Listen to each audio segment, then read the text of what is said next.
I'm Mark Coplan, Public Information Officer for the Berkeley Unified School District, and this is BUSD Public Information.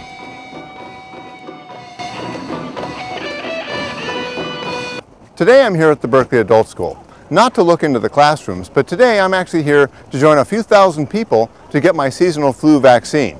Let's go in and talk to Dr. Janet Berryman, who is the City of Berkeley's health officer, and find out what's going on.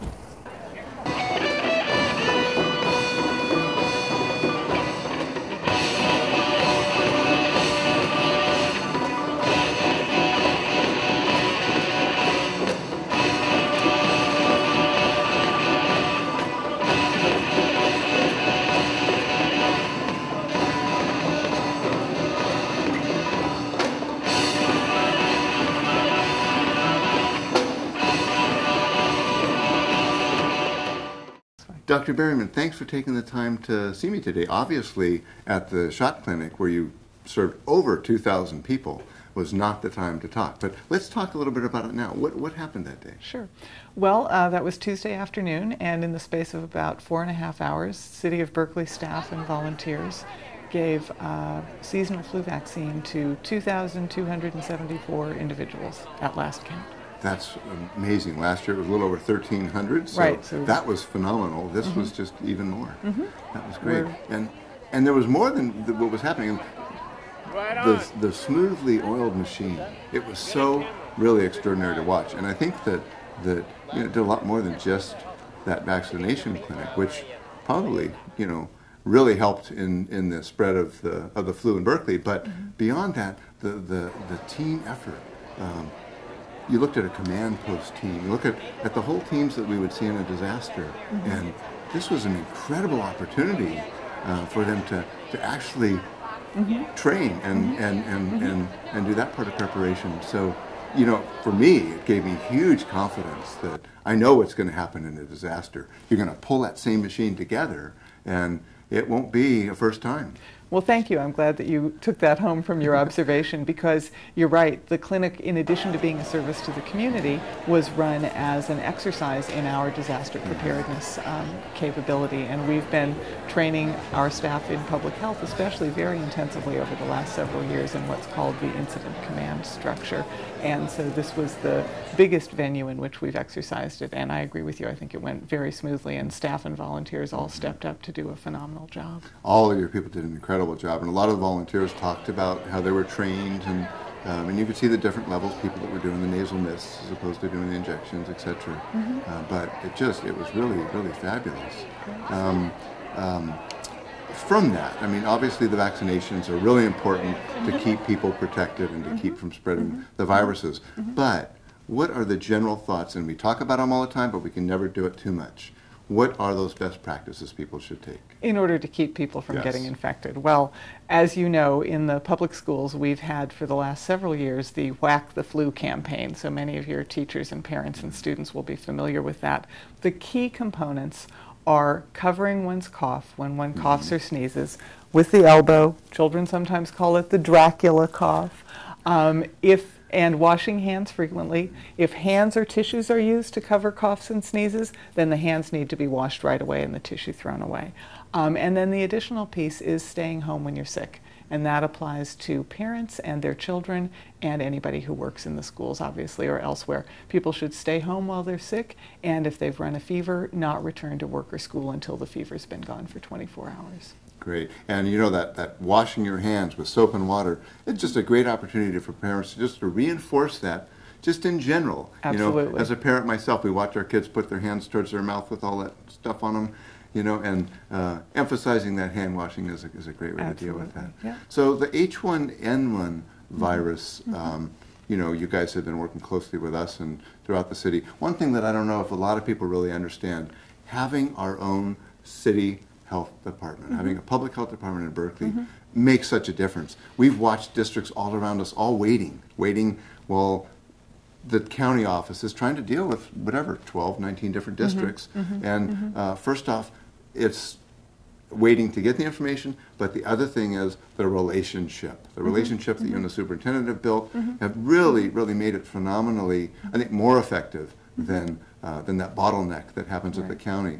And so with that, you guys will be coming into the schools and working on doing the H1N1 virus, I believe, the week of November 16th. Well, that's what our staff is working with the school district staff on, and I certainly want to echo what you say. Being a city health department and having the luxury of working with one school district is great for me, and I think it serves the students and the school district very well. And we've practiced together and planned together over the past years. We got to do a little more together in the spring than we wished, with closing one of the schools for a couple of days, and I think that we all got through that very well. We don't anticipate that happening again in the fall, but we are working very closely on plans to make the H1N1 vaccine available in the K-12 public schools the week of November 16th, as you said.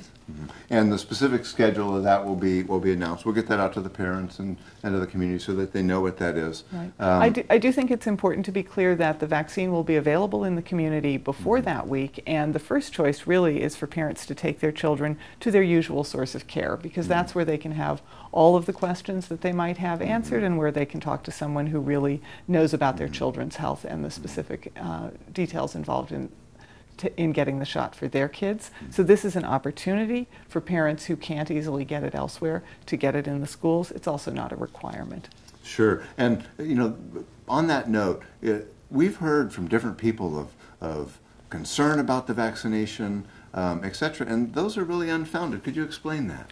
Well, H1N1 is a new flu virus, but it's still a flu virus, so it's very closely related to the seasonal flu viruses that come around every year. And we have a long history of making flu vaccine for the seasonal flu virus.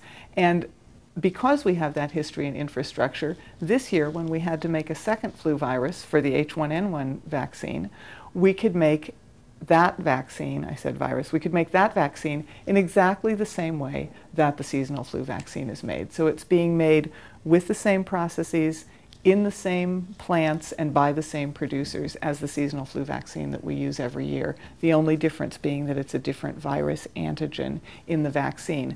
And the seasonal flu vaccine is a very safe vaccine that we have a long history of giving to people of all ages, including young children. So we have every reason to expect that this vaccine will be just as safe as the other seasonal flu vaccines. Sure. And there's specific reasons, I understand, with this virus as opposed to the normal seasonal flu, which tends to affect seniors more than others, that I understand that this actually tends to go after younger kids.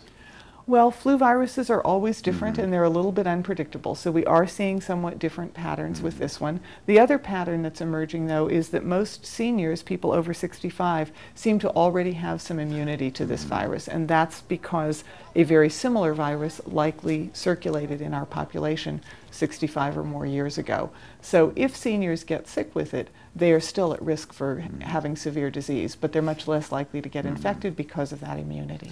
Right, and so with the kids, you know, the susceptibility is huge because of their contact, etc. And I think it's really important for folks to note that as parents are thinking about that vaccination for their child, they need not to just think about their child, but the other children in that classroom. Because the whole point is to contain it as much as possible, to minimize any possible spread. Well, you're right. Children ages 2, or young people ages 6 months to 24 are one of the primary target groups for this vaccine, as well as pregnant women and adults with chronic health conditions and healthcare providers and emergency medical responders. But the reason for focusing on young people is twofold. One, that we are seeing higher levels of serious disease in younger people than we normally do. But the other is that we know that school children spread illness with all of their secretions and coughing very easily to each other, so that it can cause more disease in the school.